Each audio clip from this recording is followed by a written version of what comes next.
Hey team, Bangers here again. Today's project, installing a tap. So this is the end of the house where nothing much happens down here. This is the water pump setup. We're on tank water here, and I've always wanted a tap, and I want to have a garden hose here so that I can wash my hands and things like that and get to the water, because it's ironic that the valves on the tank and the pump and everything is on this end of the house, but there's no tap here. So I'm going to install a tap here today. We're going to cut into this main line here that supplies up into the house. That's on that downstream side of the filter.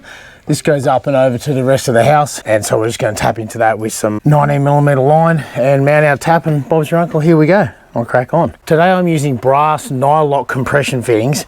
Now, for those of you who don't understand that, this little olive, this olive here, ends up slipping onto the tube and being clamped, and as you do the nut up, it squishes the nylon to deform around the pipe. They're nice and quick. They're outside here, so I've got no risk of like, oh, it's going to leak inside the house one day. I can see it when it leaks if it's going to. It's DIY, and I can have the tap in this afternoon with no soldering and no this. I've got the skills to do that and the gear, but today this is the demo we're going to do. It's nice and easy. So there's the pump and the filter and the supply from the tanks. I could have it all the way out here, but I don't really want to go take up more nice fresh wall. So I'll leave that space there for where the hose reel is going to go. And plus, this is how much copper I've got. So this is what we're going to do. The tap's going to mount approximately here. Now that's a little bit high for a tap. Taps would probably normally be down here, but I don't care too much. That's how much copper I've got, and that's just what I'm going to do today. See how it looks. So when I'm doing stuff on brickwork like this, I tend to follow the mortar lines. That allows you to just makes for a better look, and it just allows you to follow the mortar lines all the way up the wall, and it just seems to work best. That's how I've always done it. There we go. We'll get this mounted in first so that we can come and work back towards it. I like to use these little hammer-in wall anchors. So they're like a malleable metal that goes in, and then when you drive the nail in, it spreads apart and locks in what you're doing. So I've just found those to be pretty easy over the years of doing this sort of thing. So when we're drilling into the masonry, we want to have our drill on hammer, and we want to take it nice and easy to start off so it doesn't walk everywhere.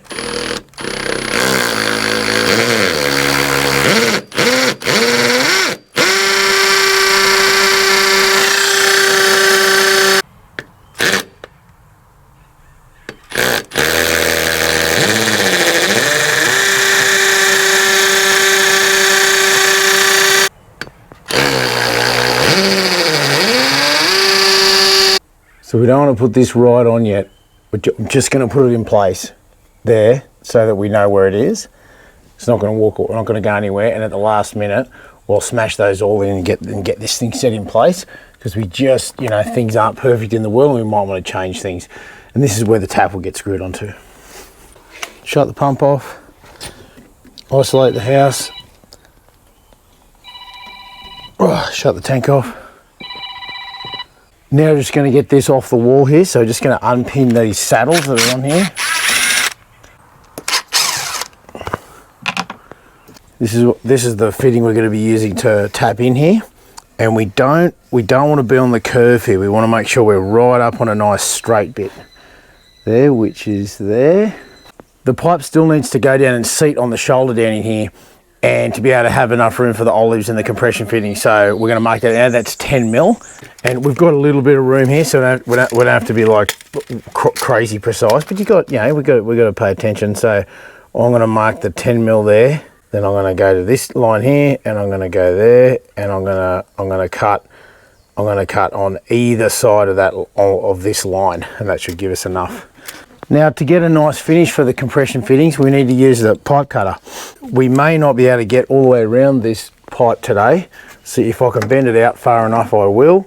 We'll take our pipe cutter, line it up on the mark. We're just going to take that mark off so we've got a little bit of room to move. And so this needs to just go around each time, and then just gets tightened up one go. Yeah, there should be a little bit of water come out of here. Oh, there it goes. On the PowerPoints. Well, that was a bit unexpected. Didn't think it was going to be that much. We'll just get our pipe cutter back on and finish the job around the back there. There we go, pipe cut. Now I'll cut the second bit. Just while we're here, ready. Like I said, we don't have to be like dramatically precise, but we still gotta do what we've got to do. These cutters provide a good surface for us to a good finish. Now what we need to do is take the old paint off, and it's really important we get a good finish here, because that's what's going to do that's what's going to do the sealing. There we go.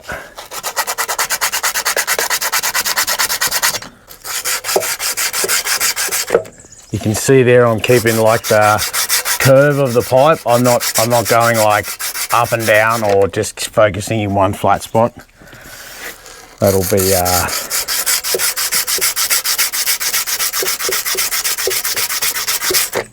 one nice clean piece of pipe. Get ourselves a new bit of paper.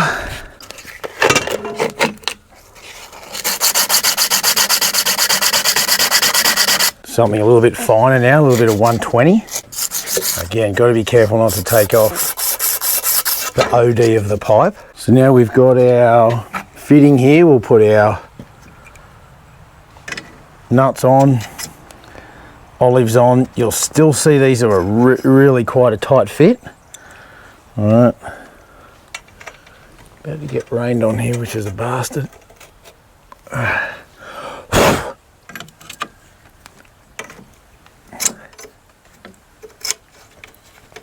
So that brings us to the tube benders. Now, lucky for me, in this project, I've only got one 90-degree bend.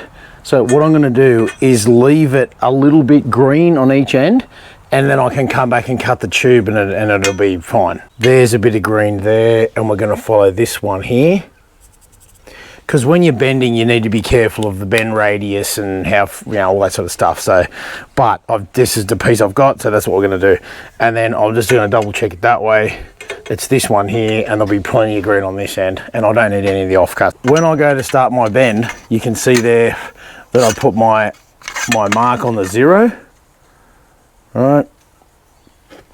And that's, if I had my mark there, it would be way too high. Right, so if I put my mark there, I can start to bend around, and it would end up here like this. That's how high that bend would be. The diameter of this thing, right, is 150 mil. So what we need to do is take off roughly half of that. So we're going to take off 75 mil, so that when we come around the bend, it's going to be in the right spot. So here's our tube with the mark on it. Right, we've already discussed that if that's where that was, it's going to be, we're going to bend right where we want to do. It's going to be way too high. If we take off 75 mil, now when we bend the tube, the top of the bend will end up pretty well where we want it.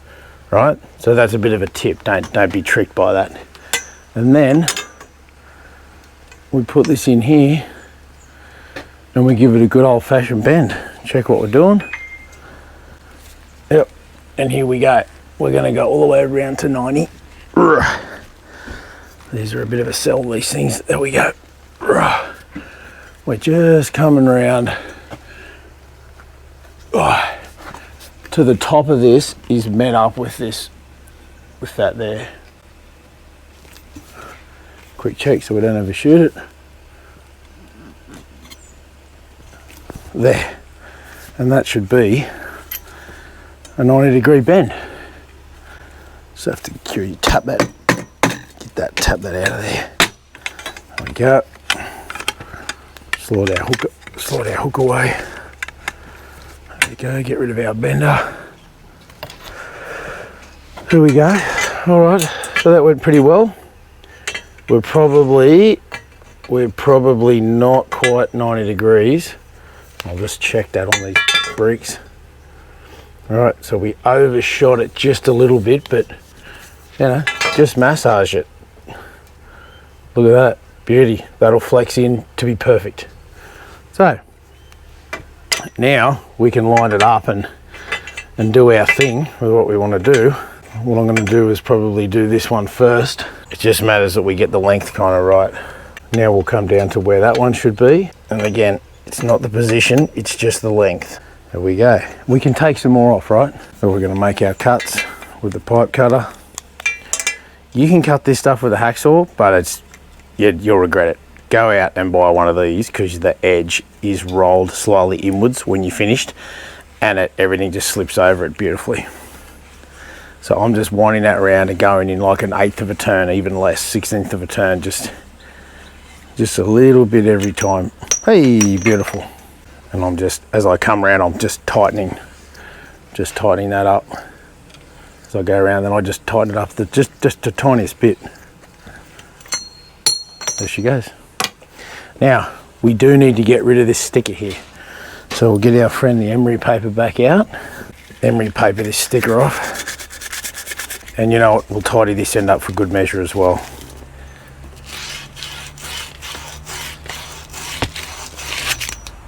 There we go, beautiful. Nice, tiny, clean, shiny ends. Now we're ready for a test fit. I always take the fitting and the olive off so I can test fit them and make sure that they're going to be good. And that also allows me to then make sure that that's seated right in and exactly where I want it to be. And this is why we didn't hammer this into the wall. We just did it temporarily to get a bit of a fit and see where we're going to end up in life. So again, don't just jam that on. Take your nut and your olive off. Put your nut and your olive. You'd be surprised how many times I've found this pipe's bent or cracked, or I've dropped it, or I've done something silly with it. And that is going to be, we are slightly high up here. Here it is. I'm going to put that spirit level up there just so I can watch that pipe. And it should be, so this is seated right down in. Whoops. And that is, there would be perfect. So we're 10 mil. So I'm going to take 10 mil off the end of this pipe with the pipe cutter. Round we go, tighten, round we go, tighten, round we go. You know, these pipe cutters, these aren't that expensive. It's better off you getting one to do a project like this, then you know it's done properly. There we go, getting to the end now, final one. Now we just need to, again, it's really all about keeping this stuff clean and nice. It's gonna make you a good connection. Yep, that's beautiful. Back on with our nut, back on with our compression olive. Push that back up a bit. Oh yeah, I can just feel that's beautiful. Okay, now we can put our fitting on the wall. So just get this one here, knock that in. Being careful, of course, not to knock the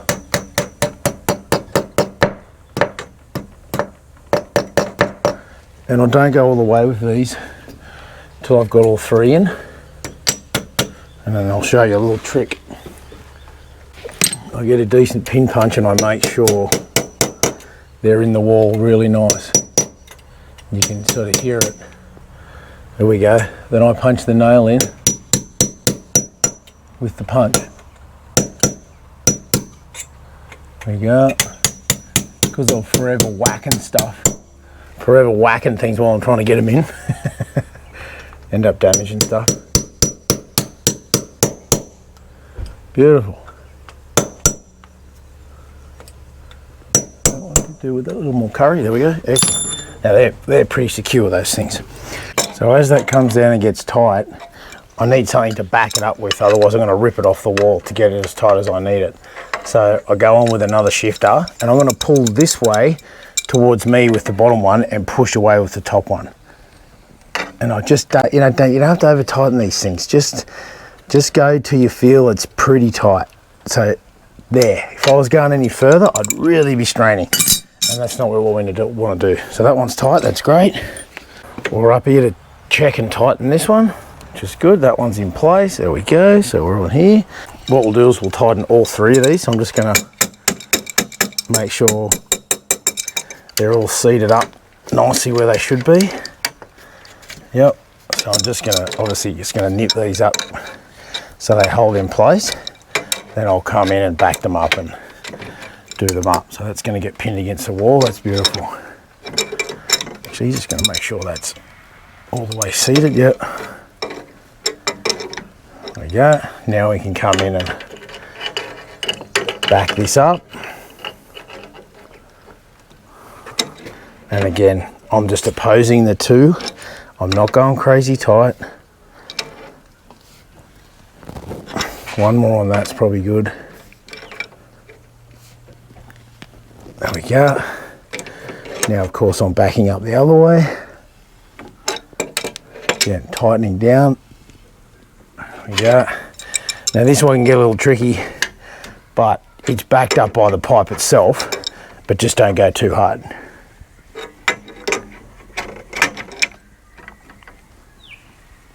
There we go. Any more, I'd absolutely be going crazy, right? So time to put our tap in. I use the good quality thread tape. You can use any thread tape you like. You can use the Goo, you can use Loctite, you can do whatever you want. But I've just found this stuff to be the best. What you want to do when you're applying this is wind it on the way that when you wind this in, it will tighten onto the thread. So this is going to get wound in to the right hand thread. So I want to wind it and finish it the other way. So I'll go around once, kind of get it pretty tight, make sure there's none hanging over the edge. Now, I had an old guy teach me once, 7 and 13, never 14. He'd go around 7 times, 1, 2, 3, 4, 5, 6, 7, and finish it that way. So you can see there, when I wind it in, it's going to wind itself up. Why 7? Who knows? Why not 14? Who knows? If I wind this in and it seals great and it's in the right spot and it's tight, happy days. If not, take it off, strip it off and do 13, and you're guaranteed to be in the right spot and be tight and sealed. I've used that my whole life and it just seems to work every single time.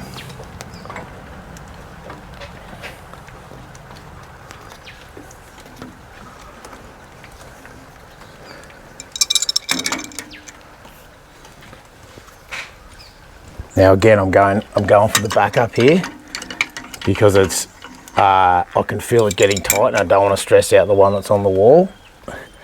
And this is going to be pretty well perfect in the right spot. Well folks, there you have it, another successful project. I've wanted a tap here for a long time and here it is. The GoPro overheated, so I had to take a bit of a break there. In the meantime, I installed this hose reel, which I've got one around the front, this Holman 30-meter retractable hose reel, high quality, very good. This will serve me really well around the end of the house there. I just hooked the water back up and turned the pump back on and made sure I checked all the leaks and went around and tightened everything, and everything's going great. There's no leaks. I gave it 10 minutes and it's going great, so I'm really happy. Don't forget to like and subscribe. I know some of this stuff might seem simple to some people, but my main thing for doing this is I honestly believe everyone should be projecting, everyone should be having a go. DIY is the way forward, I reckon. Do it yourself, order some tools online, have a go, get on YouTube, research it. Everyone can project. Just have a go. What's the worst that's going to happen? You stop your project, you call the tradie, and he comes and says, oh, good on you, you had a go. So, all right, that's enough from me. Happy projecting, like and subscribe, and get out there and get amongst it.